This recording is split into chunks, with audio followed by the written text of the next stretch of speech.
Abdel Fadel. Et là, ils sont en pleine traversée du désert. Je pense pas qu'on peut s'attendre à ce que demain soir, on se couche et on dit « Ouf! » Emmanuel Latraverse. Bien que le gouvernement maintient que pour l'instant, on n'en est pas là. La rencontre, Abdel Fadel, Latraverse.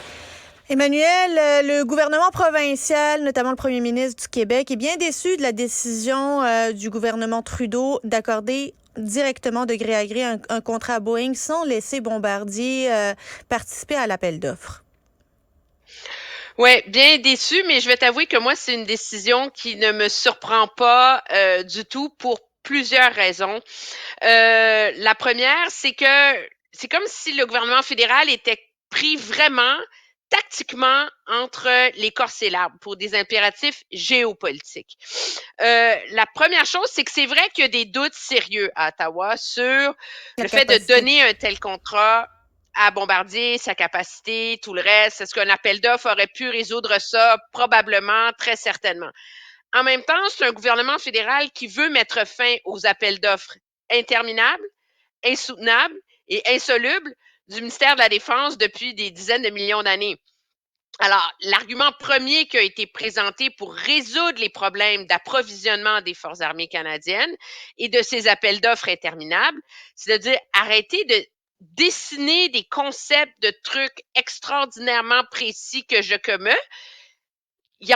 On n'a pas une grosse industrie militaire au Canada.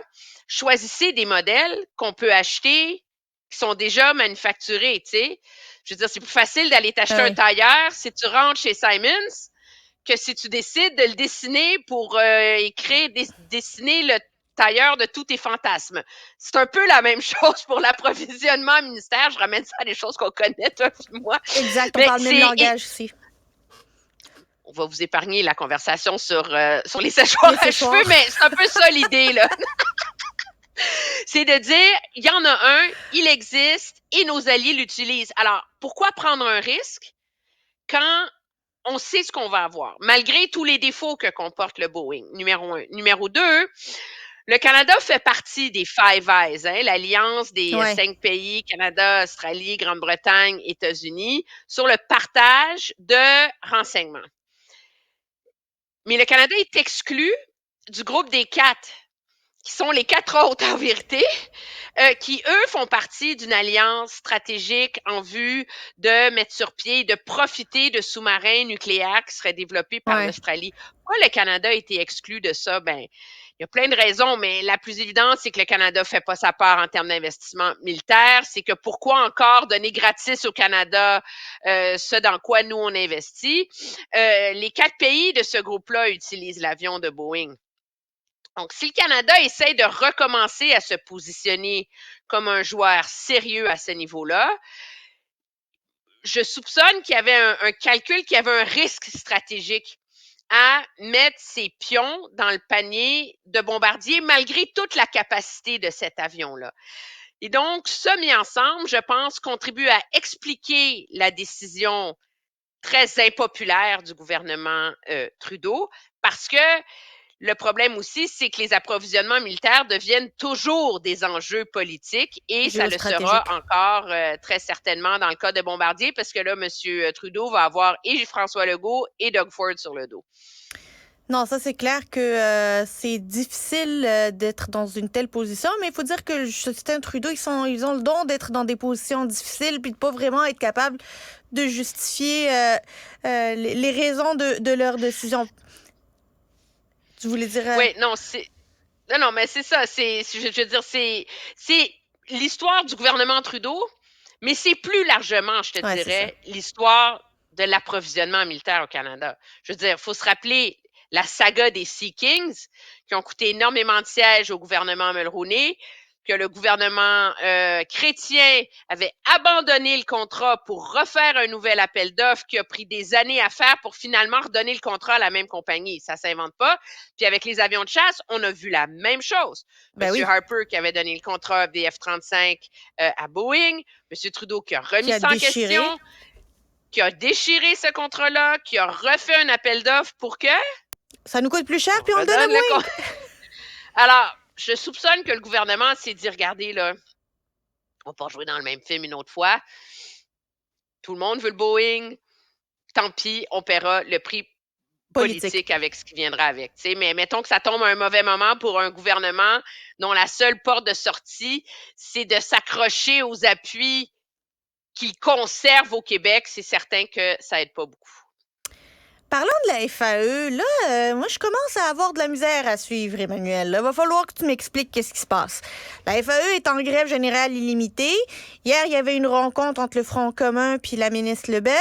Là, on se dit, peut-être que c'est en train d'avancer avec la FAE, mais en même temps, Bernard Drinville nous dit, on a le spectre d'une longue grève qui n'est pas tout à fait écartée.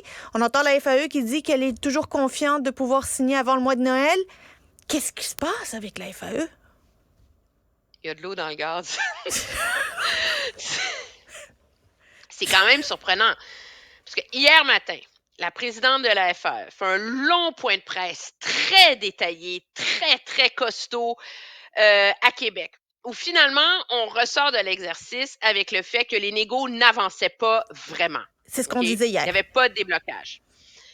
Ce matin, ça circule que la FAE est en instance, parce que ce qui est assez normal, là, tu négocies, à un moment donné, la FAE représente plein d'autres syndicats, il faut que tu retournes à tes syndicats pour voir qu'est-ce qu'on a, qu'est-ce qu'on fait, etc.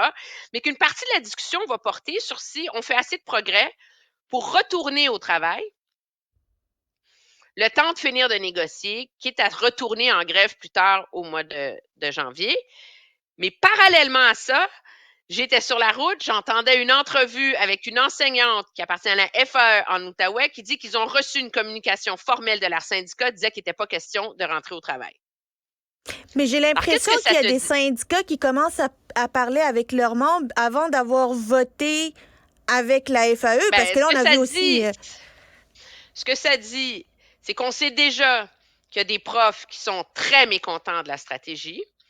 Il y a des profs qui sont rendus à faire du tutorat auprès des élèves de leurs propres écoles, ce qui est quand même, on est loin de la solidarité syndicale là-dedans. Entre ça puis traverser un piquet de grève, en tout cas, la FAE dit qu'elle ne va pas faire la police, mais dans mon esprit, il n'y a pas grande différence. Puis il y a les profs qui veulent aller jusqu'au bout, puis il y a la FAE qui est toute seule dans son coin. Puis le problème fondamental auquel la FAE est confrontée, c'est que au-delà de la question salariale, la FAE demande la composition des classes, la charge de travail, etc. Mais pour un gouvernement qui gère un réseau de l'éducation, tu ne peux pas négocier cet élément-là avec la FAE si tu n'as pas résolu cet élément-là avec les autres syndicats. Parce que c'est le Front commun qui représente tous les corps d'emploi qui sont concernés par toutes les mesures qui vont améliorer le sort des profs.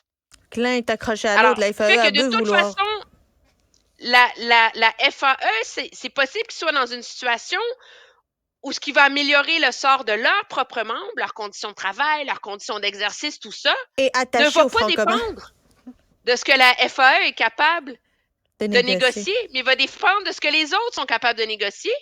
Puis ils sont pas sur la même longueur d'onde.